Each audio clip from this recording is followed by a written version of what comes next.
sık son dönemlerde benim de içine düştüğüm bir açmaz bir soru işareti var. Acaba bir simülasyonda olabilir miyiz? Ve karşılaştığımız insanlarla ilgili de edindiğimiz bir his var. Ya bunu yapan insan olamaz.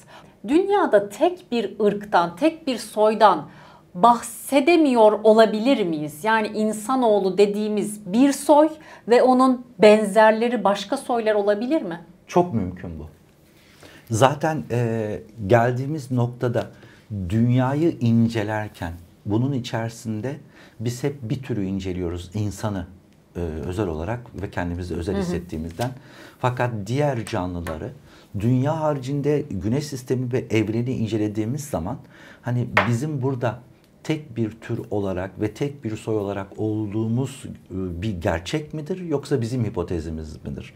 İkincisi, bütün veriler bir şeyi gösteriyor. Yalnız olma ihtimalimiz çok az.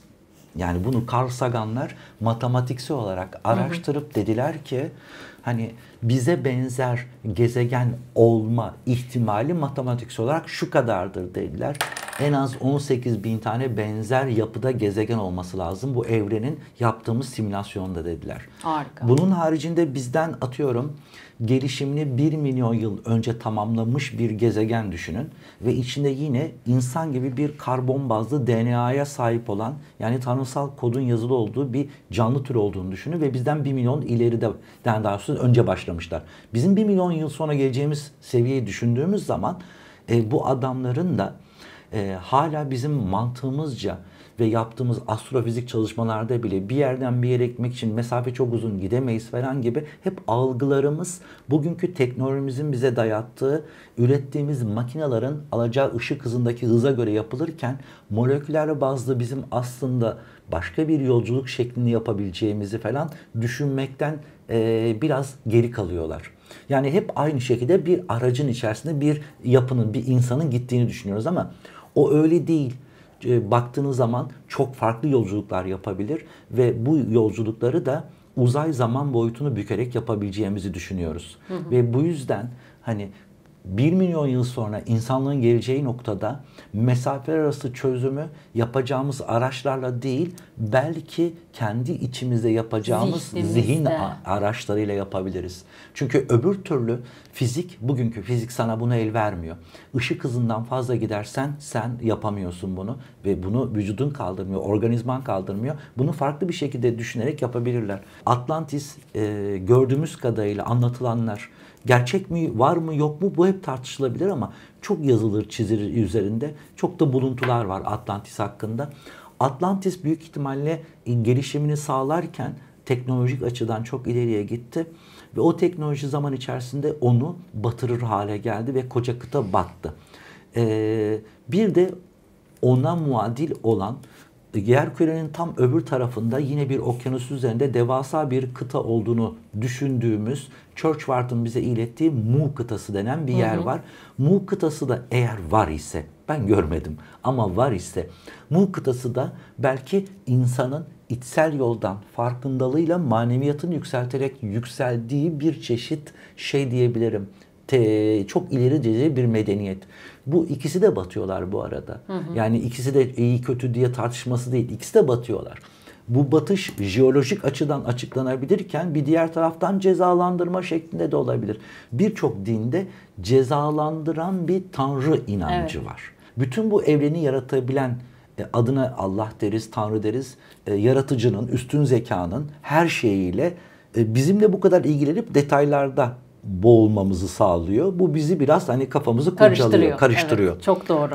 Torunlarımız birkaç nesil sonra formülleri bulup zaman dediğimiz algı olayında gezebilmeyi öğrenebiliyorlarsa zaman yolcuları geldi. Ve o zaman yolcular arasındaki büyük savaşlar devam ediyor. Ve bunlar bazı değişiklikler yapıyorlar zamanda. En büyük paradoks budur zaman yolculuğunda. Ben gidip senin dedeni öldürürsem sen olmazsın gibi bir iç paradoksun üzerine bir şey diyemiyoruz. Fakat bunlar bazı değişiklikleri yapmakta muktedirler. Bir kadın yıllar evvel gazetede okuyor. Yanılmıyorsam üniversitede profesör ve diyor ki gazetede Mandela öldü. Allah Allah, bu adam 8 sene 10 sene önce ölmemiş miydi ya? Bir daha mı öldü diyor. Bir arkadaşını öğleden sonra diyor ki ya ben diyor ya kafada bir bozukluk var, ben böyle zannediyordum. Kadın diyor ki ben de öyle zannediyorum diyor. Ve araştırıyorlar, bunlar yalnız değiller. Birçok insan da öyle düşünüyor. Mandela ölmüştü zaten ya, bir daha nasıl ölür ya diye başlıyor hikaye. Ve o yüzden bunun adı Mandela etkisi kalıyor. Ve bir araştırmaya başlıyorlar. Zaman içerisinde 100'den fazla logolar, olaylar, renkler değişmiş. Yani 100 tane insana soruyorsunuz, şu markanın logosu böyle değil miydi? Evet öyle. Peki böyle değil miydi? Yok ya, böyleydi bu marka. Logo mu değişti? Yok, hiç değişmedi diyorlar tarihte. Ben böyle biliyorum falan gibi algı. Demek ki bir şeylerle manipüle edip oynayabilen bir takım olabilir. Yine soru işareti bırakıyorum. Ben çok yakın zamana kadar hani simülasyonda olabiliriz gibi bir düşüncedeydim. Şu anda net söylüyorum, simülasyondayız. Sizi ikna eden ne oldu? Yine dini terimler. Öyle mi? Evet. Baktığınız zaman hani uykudasınız, ölünce uyanacaksınız. Çok önemli bir laftır bu. Arkasından bizim tanrısal bağımızın DNA kodu olduğunu, hani buradan Jüpiter'e kadar 8 kere git gel bir yazılımın gözle görülmeyecek bir şeye yazıldığını ve bu bağlamda bizim DNA kodumuzun olduğunu ve bunun değişmeyeceğini söylemesi dinde de bir şeyi söylüyor. Alın yazımız denen şeyin ve külli irade hikayelerine giriyor bu. Değişmeyeceği hikayesine baktığınız zaman demek ki semavi dinler bize ana kaynaktan çok değerli bilgiler veriyor. Ve biz de bir simülasyon içerisindeyiz. Neden? Başka türlü oturtamıyorsunuz evren yapısını. 11 boyutlu, bunu da 11 boyutlu da ben söylemiyorum, Michio Kaku söylüyor. 11 boyutlu, hani biz diyoruz ya 3 boyutlu bir dünyada yaşıyoruz ama diyor ki evren 11 boyutlu ve ben bunu aylarca diyor testlerini yaptım diyor. 10 olmuyor, 12 olmuyor, 9 olmuyor, 11 oluyor diyor hep.